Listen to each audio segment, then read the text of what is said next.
خوش آمدید ہے آپ سب کا نالج کیپسول میں، جہاں علم، سائنس اور حیرت انگیز حقائق کی دنیا آپ کا انتظار کر رہی ہے۔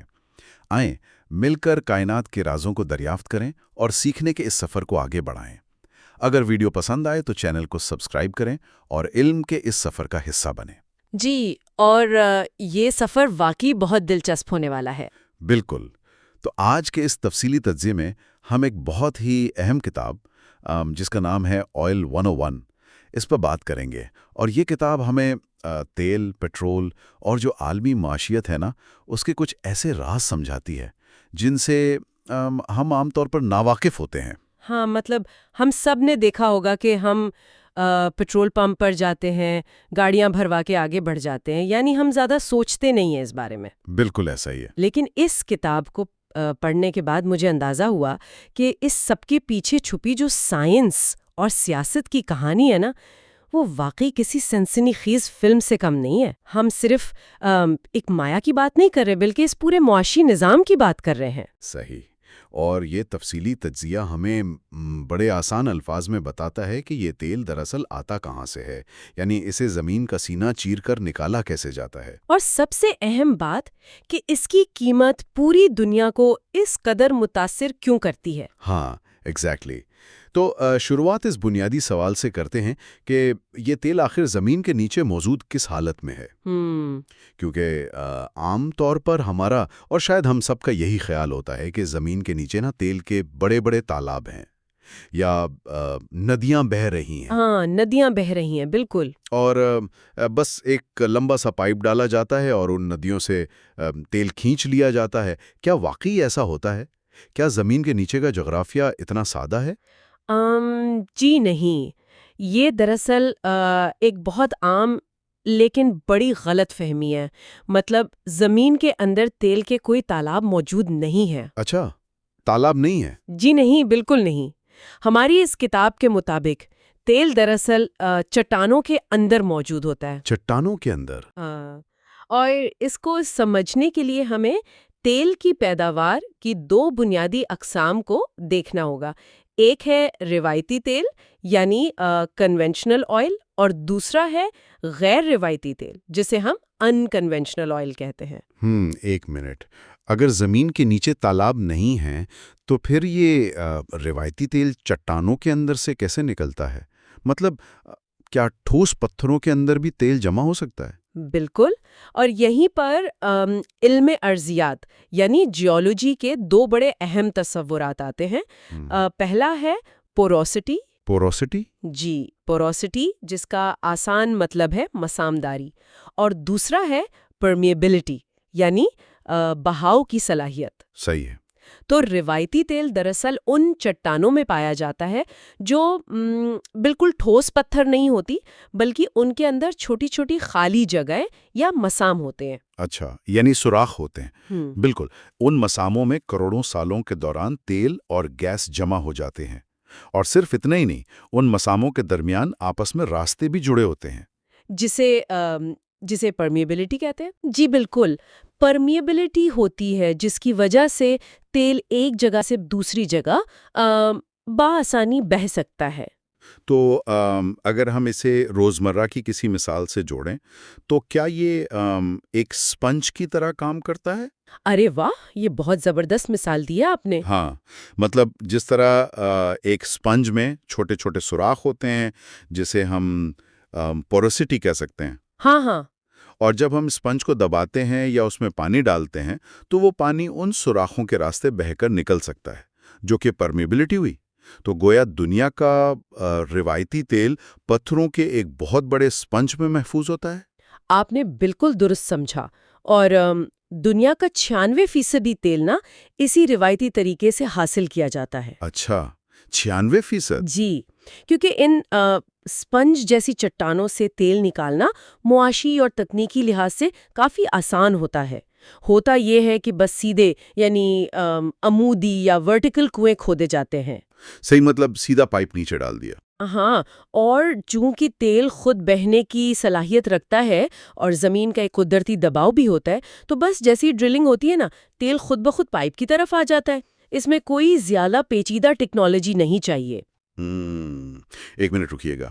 اگر دنیا کا 96% تیل اسی روایتی اور آسان طریقے سے نکل رہا ہے تو پھر یہ غیر روایتی یا انکنونشنل آئل کا کیا چکر ہے؟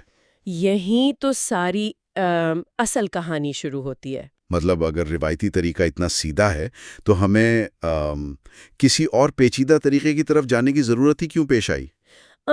یہاں جو بات سب سے زیادہ حیران کن ہے وہ یہ ہے کہ غیر روایتی تیل ان چٹانوں میں پایا جاتا ہے جن میں نہ تو کوئی سوراخ ہوتے ہیں اور نہ ہی بہاؤ کا راستہ. یعنی کوئی پوروسٹی یا پرمیبلٹی نہیں ہوتی؟ بالکل نہ ہونے کے برابر. یہ انتہائی سخت کٹھور چٹانیں ہوتی ہیں. انہیں ہم جیولوجی کی زبان میں سورس راک کہتے ہیں. یعنی یہ وہ اصل جگہ ہے جہاں کروڑوں سال پہلے ڈائناسورز اور دوسرے جاندار مرے، دفن ہوئے اور تیل میں تبدیل ہوئے. اس قبرستان تک پہنچ گئے جہاں اصل میں تیل بنا تھا؟ بالکل ایسا ہی ہے. یعنی روایتی تیل تو وہ تھا جو بننے کے بعد وہاں سے بہہ کر کسی اسفنج نما چٹان میں پھنس گیا تھا اور ہم نے اسے نکال لیا، لیکن غیر روایتی تیل وہیں قید رہ گیا جہاں وہ پیدا ہوا تھا. 100% درست. وہ اس کٹھور چٹان میں قید رہ گیا اور بہہ نہیں سکا. لیکن یہاں کتاب ہمیں ایک اور بہت حیران کن حقیقت بتاتی ہے. وہ کیا؟ آج پوری دنیا میں اس غیر روایتی تیل اور گیس کی پیداوار کا 99% حصہ نہ صرف ایک ملک سے آ رہا ہے اور وہ ہے امریکہ. کیا واقعی؟ یہ بات ہضم کرنا تھوڑی مشکل ہے. کیوں بھلا؟ مطلب مشرق وسطیٰ تو تیل کے سمندر پر بیٹھا ہے. کیا ان کے پاس یہ کٹھور چٹانیں نہیں ہیں؟ صرف امریکہ ہی کیوں یہ تیل نکال رہا ہے؟ چٹانیں تو پوری دنیا میں ہیں، لیکن اصل فرق نہ معاشی مزدوری اور ٹیکنالوجی کا ہے. دیکھیں، مشرق وسطیٰ کے پاس اب بھی اتنا زیادہ کنونشنل تیل ہے جو آسانی سے نکل رہا ہے، تو انہیں اربوں ڈالر لگا کر ان سخت چٹانوں کو توڑنے کی ضرورت ہی محسوس نہیں ہوئی. اچھا، صحیح. لیکن امریکہ کا معاملہ بالکل مختلف تھا. امریکہ کو نہ یہ ٹیکنالوجی اس لیے ایجاد کرنی پڑی کیونکہ ان کی تیل کی صنعت انتہائی خطرناک زوال کا شکار ہو چکی تھی. تو اگر ہم ہسٹری دیکھیں تو یہ زوال کس حد تک جا چکا تھا؟ کیونکہ عام طور پر تو ہم یہی سمجھتے ہیں کہ امریکہ ہمیشہ سے ہی عالمی معیشت میں بڑا خود مختار رہا ہے. حقیقت اس کے بالکل برعکس ہے. اعداد و شمار بتاتے ہیں کہ پورے 25 سال تک امریکی تیل کی پیداوار مسلسل گرتی رہی. 25 سال؟ جی. ایک وقت تھا جب عالمی پیداوار میں ان کا حصہ 23% تھا، لیکن پھر یہ گر کر صرف 14% رہ گیا. ان کے کنویں خشک ہو رہے تھے، لیکن معیشت بڑی ہو رہی تھی اور طلب بڑھ رہی تھی. تو اس کا مطلب ہے کہ انہیں اپنی ضروریات پوری کرنے کے لیے بہت بڑے پیمانے پر تیل درآمد کرنا پڑا ہوگا، امپورٹ کرنا پڑا ہوگا. بالکل. اور جب کوئی ملک اتنے بڑے پیمانے پر توانائی امپورٹ کرتا ہے تو اس کی معیشت کا تو توازن ہی بگڑنے لگتا ہے نا. ہاں، سینکڑوں ارب ڈالر کا سرمایہ تو دوسرے ملکوں میں جا رہا ہوگا. ایگزیکٹلی.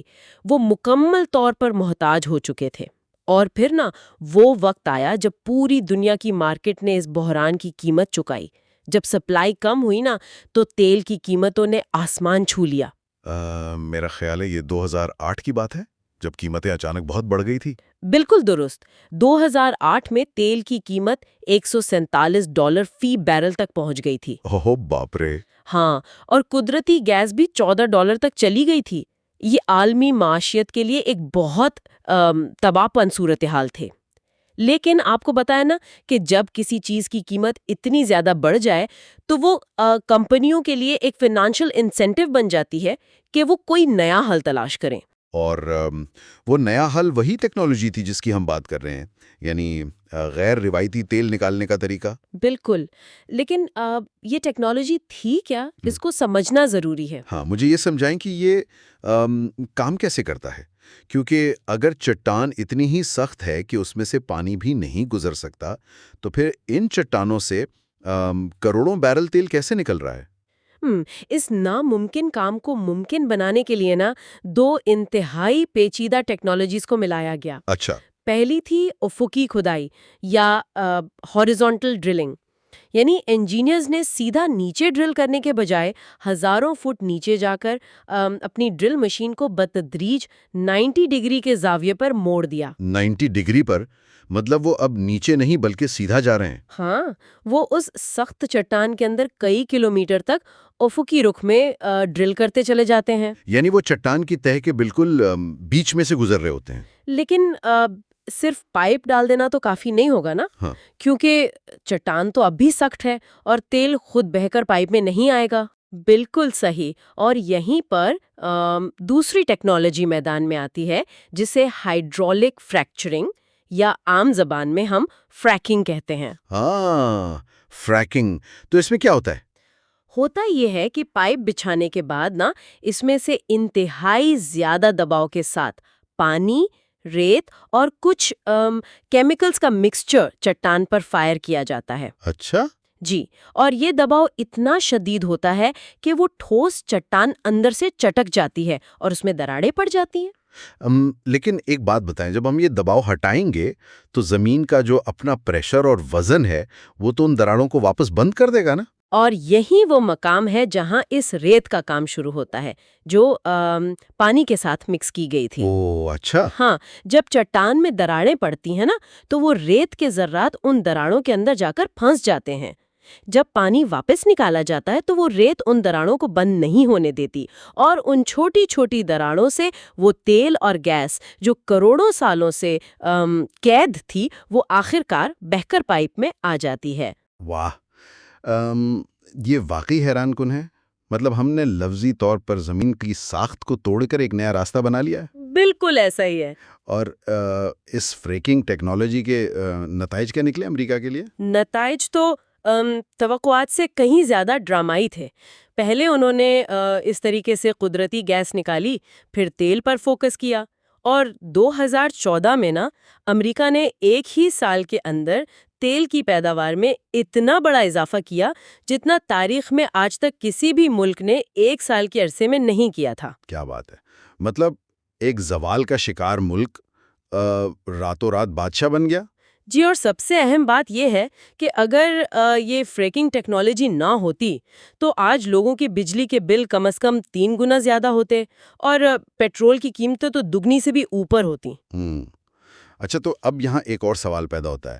جب ہم نے فریکنگ ایجاد کر لی ہے، دنیا میں تیل کی وافر مقدار موجود ہے اور امریکہ اتنی بڑی پیداوار بھی کر رہا ہے، تو پھر بھی آئے دن تیل کی قیمتیں مستحکم کیوں نہیں رہتی؟ مطلب ہم اکثر سنتے ہیں کہ قیمتیں کبھی بہت نیچے گر گئیں، کبھی اوپر چلی گئیں۔ یہ کیسا چکر ہے؟ یہ اس انڈسٹری کی سب سے بنیادی اور تلخ حقیقت ہے کہ تیل کی قیمتیں ہمیشہ ایک چکر یا سائیکل کی طرح چلتی ہیں۔ سائیکل کی طرح؟ ہاں، اور یہ قیمتیں ہی طے کرتی ہیں کہ کتنے نئے کنویں یعنی ڈرلنگ رگز کھودے جائیں گے۔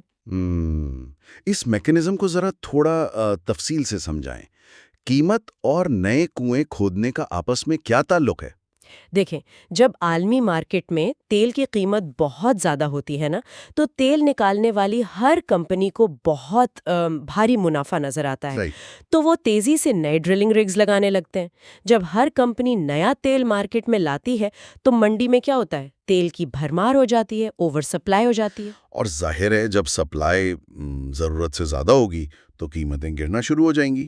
بالکل، اور جب قیمت گر کر اس مقام پر پہنچ جائے جہاں تیل نکالنے کا خرچہ منافع سے بھی زیادہ ہو جائے تو پھر وہ کمپنیاں اپنے رگز بند کر دیتی ہیں۔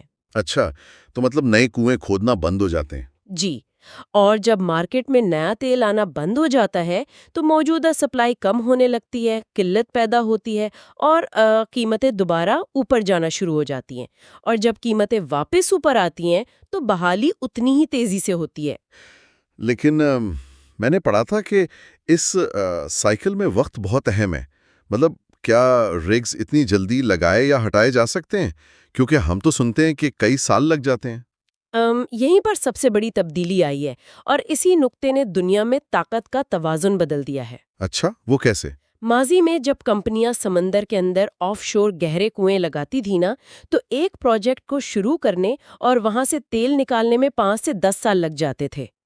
5 سے 10 سال؟ جی۔ لیکن یہ جو امریکہ کی فریکنگ ٹیکنالوجی ہے اس میں ایک کنواں کھودنے اور تیل نکالنے میں سالوں نہیں بلکہ صرف چند ہفتے یا کچھ مہینے لگتے ہیں۔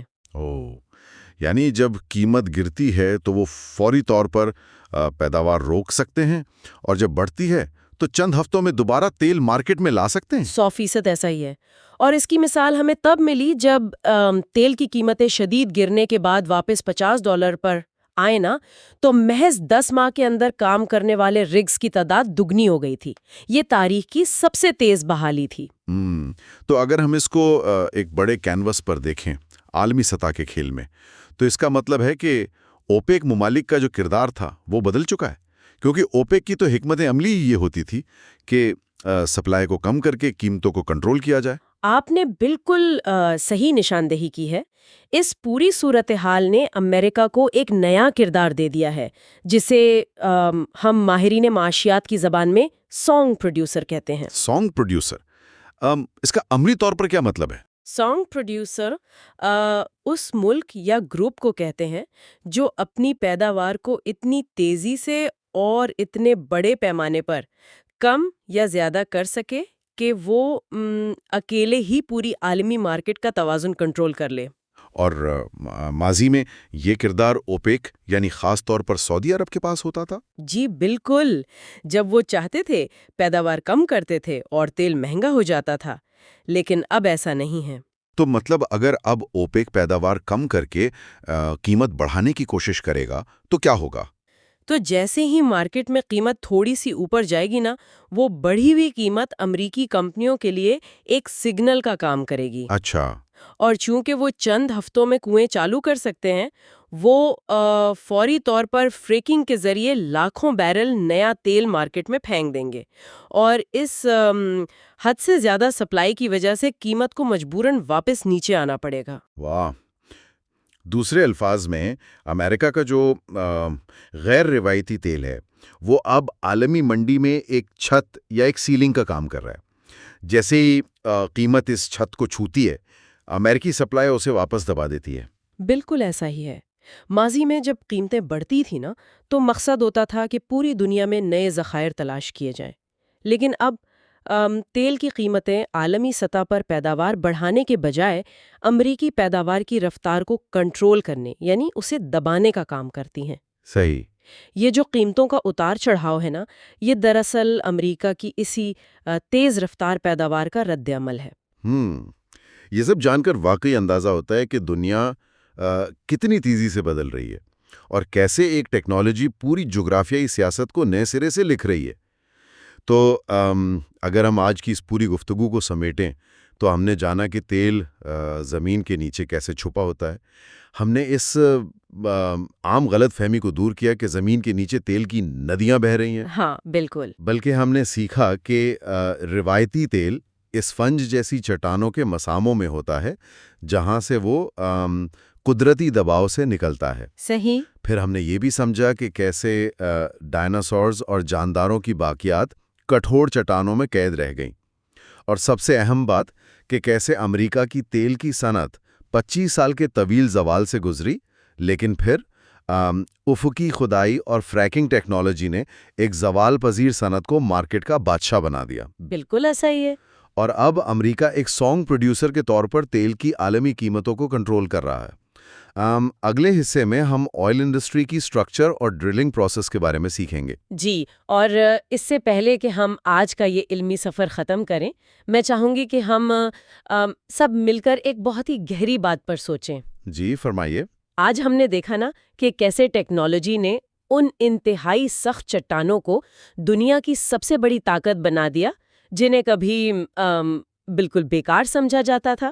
بالکل۔ ذرا سوچئے، ہمارے قدموں کے نیچے اور کتنے ایسے بے شمار وسائل دفن ہوں گے جو بظاہر آج ہمارے کسی کام کے نہیں لگتے، لیکن شاید مستقبل کی کوئی ایک نئی ٹیکنالوجی انہیں دنیا کا سب سے قیمتی خزانہ بنا دے گی۔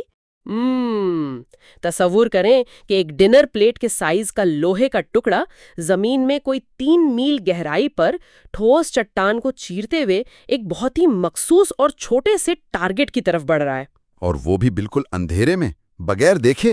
بالکل، میرا مطلب ہے کہ ہم عموماً سوچتے ہیں نا کہ تیل نکالنا بس زمین میں ایک سیدھا سوراخ کرنے اور پائپ لگانے کا نام ہے، لیکن حقیقت میں یہ تو کسی گائیڈڈ میزائل کو ہزاروں فٹ ٹھوس چٹان کے اندر کنٹرول کرنے جیسا ہے۔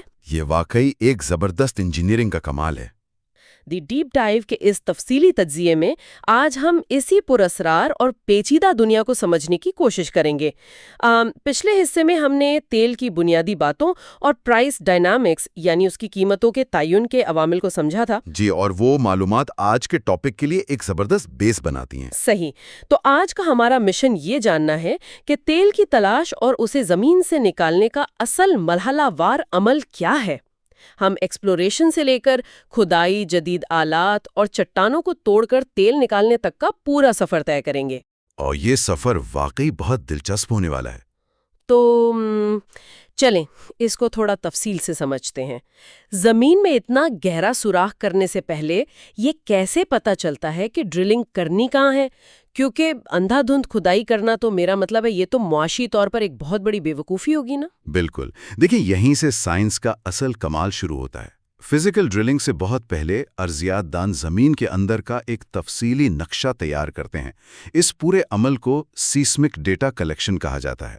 اچھا، سیسمک ڈیٹا۔ جی، سیدھے الفاظ میں اگر کہوں تو یہ زمین کے اندر جھانکنے کا ایک سائنسی طریقہ ہے، خاص طور پر جب ہم سمندر میں تیل تلاش کر رہے ہوتے ہیں، جسے مرین سیسمک سروے کہا جاتا ہے، تو پانی کے اندر ہوا کے دباؤ کی لہریں فائر کی جاتی ہیں۔ ہوا کے دباؤ کی لہریں یہ کیسے فائر ہوتی ہیں؟ اس کام کے لیے ایئر گنز استعمال ہوتی ہیں۔ اب یہ کوئی عام بندوقیں نہیں ہیں، بلکہ یہ انتہائی ہائی پریشر والی ہوا کو ایک دھماکے کی صورت میں پانی میں خارج کرتی ہیں۔ واہ! اور پھر یہ آواز کی لہریں پانی سے گزر کر سمندر کی تہہ سے ٹکراتی ہیں اور پھر زمین کے اندر مختلف چٹانوں کی تہوں تک سفر کرتی ہیں۔ تو پھر یہ لہریں واپس بھی آتی ہوں گی؟ بالکل ایسا ہی ہے۔ چونکہ ہر چٹان کی کثافت اور ساخت مختلف ہوتی ہے، اس لیے یہ لہریں مختلف رفتار اور زاویوں سے ٹکرا کر واپس سطح کی طرف پلٹتی ہیں۔ یعنی ہم بنیادی طور پر آواز کا استعمال کر رہے ہیں۔ اگر میں اس کو سمجھنے کی کوشش کروں تو کیا یہ عمل بالکل چمگادڑوں کی ایکو لوکیشن جیسا ہے؟ ہاں، یہ بہت زبردست مثال ہے۔ مطلب جو اندھیرے میں آواز نکالتی ہیں اور جب آواز کسی چیز سے ٹکرا کر واپس آتی ہے تو انہیں اپنے شکار کا فاصلہ معلوم ہو جاتا ہے۔ یا پھر کیا ہم اسے میڈیکل الٹرا ساؤنڈ کی طرح بھی سمجھ سکتے ہیں جو جسم کے اندر کا نقشہ بناتا ہے؟ دونوں مثالیں اس کے میکانزم کو بہت اچھے سے واضح کرتی ہیں، لیکن یہاں سکیل کا فرق بہت بڑا ہے۔ مطلب ہم یہاں چند انچ یا فٹ کی بات نہیں کر رہے، بلکہ یہاں آواز کی لہریں میلوں گہری چٹانوں کو پار کر رہی ہیں۔ اسکیل تو واقعی بہت بڑا ہے۔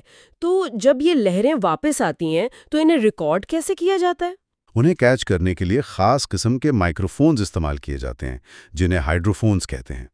سمندری جہاز اپنے پیچھے میلوں لمبی کیبلز کھینچ رہے ہوتے ہیں، جن میں یہ ہزاروں ہائیڈروفونز لگے ہوتے ہیں۔ ہزاروں ہائیڈروفونز؟ یہ تو بہت زیادہ ڈیٹا ہوگا۔ بے تحاشا ڈیٹا ہوتا ہے۔ یہ ہائیڈروفونز اس واپس آنے والی آواز کو ریکارڈ کرتے ہیں اور پھر سپر کمپیوٹرز اس ڈیٹا کو پروسیس کر کے زمین کے اندر کا ایک 3D ماڈل بناتے ہیں۔ صحیح۔ اس ماڈل سے یہ اندازہ لگایا جاتا ہے کہ کن چٹانوں کی ساخت ایسی ہے جہاں تیل یا گیس پھنسی ہو سکتی ہے۔ ٹھیک ہے، تو سیزمک ڈیٹا نے ہمیں دور سے ایک نقشہ دے دیا اور اندازہ بتا دیا کہ تیل یہاں ہو سکتا ہے، لیکن جب کھدائی شروع ہو جاتی ہے تو پھر یہ کیسے تصدیق کی جاتی ہے کہ ہم صحیح راستے پر ہیں؟ میرا مطلب ہے کہ وہاں واقعی تیل موجود ہے یا نہیں؟ اسے وائر لائن لاگنگ کہتے ہیں۔ سیسمک ایک طرح سے دور اندیشی کا نام ہے، جبکہ وائر لائن لاگنگ کنویں کے بالکل اندر جا کر پیمائش کرنے کا طریقہ ہے۔ اچھا، یعنی کھدائی کے دوران اندر جا کر چیک کرنا؟ بالکل، اس میں مختلف سائنسی آلات کو ایک تار یا وائر کے ذریعے کنویں کے اندر بھیجا جاتا ہے۔ اس کی دو بنیادی اقسام ہیں، ایک ہے اوپن ہول اور دوسری کیسٹ ہول۔ اوپن ہول اور کیسٹ ہول، ان میں کیا فرق ہے؟ دیکھیں، اوپن ہول لاگنگ اس وقت کی جاتی ہے جب سوراخ کھودا جا چکا ہو لیکن اس میں ابھی تک لوہے کا پائپ نہیں ڈالا گیا۔ سمجھ گئی۔ آلات چٹان کی خصوصیات، ان کی قدرتی تابکاری اور وہاں موجود مائعات کی پیمائش کرتے ہیں تاکہ معلوم ہو سکے کہ دیوالوں میں تیل ہے یا صرف پانی ہے۔ اور دوسری طرف جو کیسٹ ہول لاگنگ ہے وہ اس وقت کی جاتی ہے جب لوہے کا پائپ